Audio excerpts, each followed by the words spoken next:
Assalamualaikum warahmatullahi wabarakatuh. Perkenalkan, nama saya Mary Andika Oktaviani dari kelas 1297, nomor absen 23. Kali ini saya akan membahas tentang penggunaan ilmu pengetahuan teknologi terhadap pelanggaran hak warga negara. Sebelum kita membahas itu, kita harus mengetahui apa itu hak warga negara.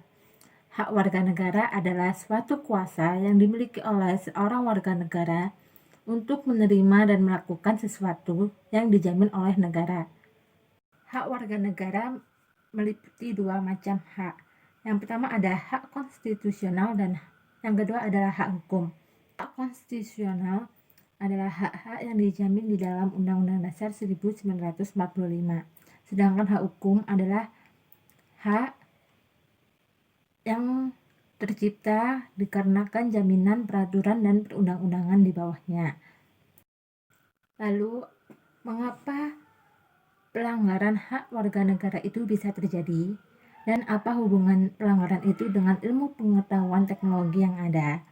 Nah, kali ini saya akan membahas hal itu, di mana ilmu pengetahuan teknologi berpengaruh terhadap pelanggaran hak warga negara. Pelanggaran hak warga negara itu bisa terjadi dikarenakan adanya kelalaian terhadap kewajiban yang dilakukan oleh warga negara ataupun pemerintah. Pelanggaran hak warga negara itu terjadi dikarenakan adanya kelalaian terhadap kewajiban yang dilakukan oleh pemerintah maupun warga negara itu sendiri. Nah, pelanggaran hak warga negara ini bisa diakibatkan oleh beberapa faktor. Salah satunya adalah karena perkembangan ilmu pengetahuan dan teknologi. Perkembangan ilmu teknologi memanglah memberikan pengaruh positif, tetapi di lain sisi, perkembangan ilmu teknologi dapat membawa pengaruh negatif kepada masyarakat dan pemerintah. Dan hal negatif tersebut bisa membuat terjadinya pelanggaran hak warga negara. Seperti yang kita ketahui, di era modern ini, di zaman ini, banyak sekali orang-orang telah menggunakan teknologi-teknologi yang sudah canggih, seperti telepon genggam, laptop, dan lain sebagainya. Dan jangan lupakan internet. Nah, internet ini sudah seperti hal wajib yang kita ketahui untuk kehidupan di era ini. Nah, tetapi internet itu memiliki dampak negatif. Seperti yang kita tahu, banyak sekali kejahatan-kejahatan yang timbul dikarenakan adanya internet. Seperti cyberbullying, hate comment, yang didapatkan oleh beberapa orang di sosial media. Selain itu, pelanggaran hak cipta juga sudah terjadi di mana-mana. Seperti novel Terelie, Boy Chandra, yang di PDF-kan oleh beberapa pihak yang bahkan tidak diketahui oleh penulis ataupun penerbit buku.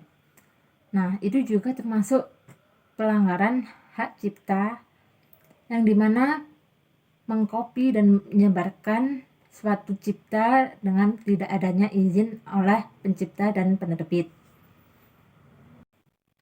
Dari pelanggaran-pelanggaran tersebut, kita menjadi tahu bahwa kemajuan teknologi tidak digunakan dengan sebaik-baiknya.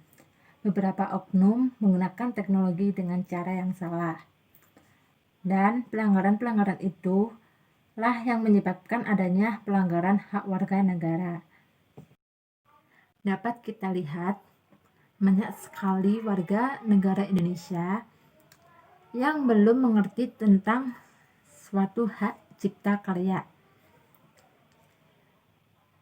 Seperti yang dapat kita lihat, banyaknya PDF suatu novel ataupun buku yang beredar yang dibagikan melalui sosial media.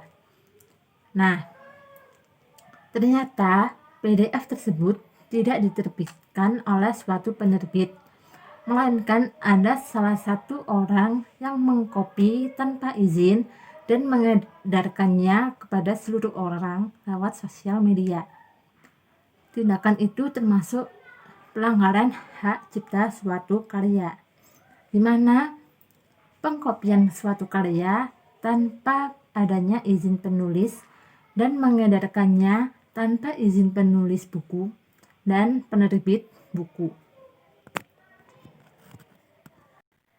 Dan seperti yang kita lihat dari kasus-kasus yang ada tadi, bahwa perkembangan iptek di era ini banyak sekali digunakan dengan cara yang salah, dan tindakan-tindakan itu mengakibatkan terjadinya pelanggaran hak warga negara. Untuk itu, kita sebagai warga negara, khususnya remaja, harus bisa memilah bagaimana penggunaan iptek yang ada dengan cara yang benar dan memilah penggunaan iptek yang salah. Sekian dari saya. Apabila ada kesalahan kata ataupun kalimat yang diulang-ulang, saya mohon maaf. Wassalamualaikum warahmatullahi wabarakatuh.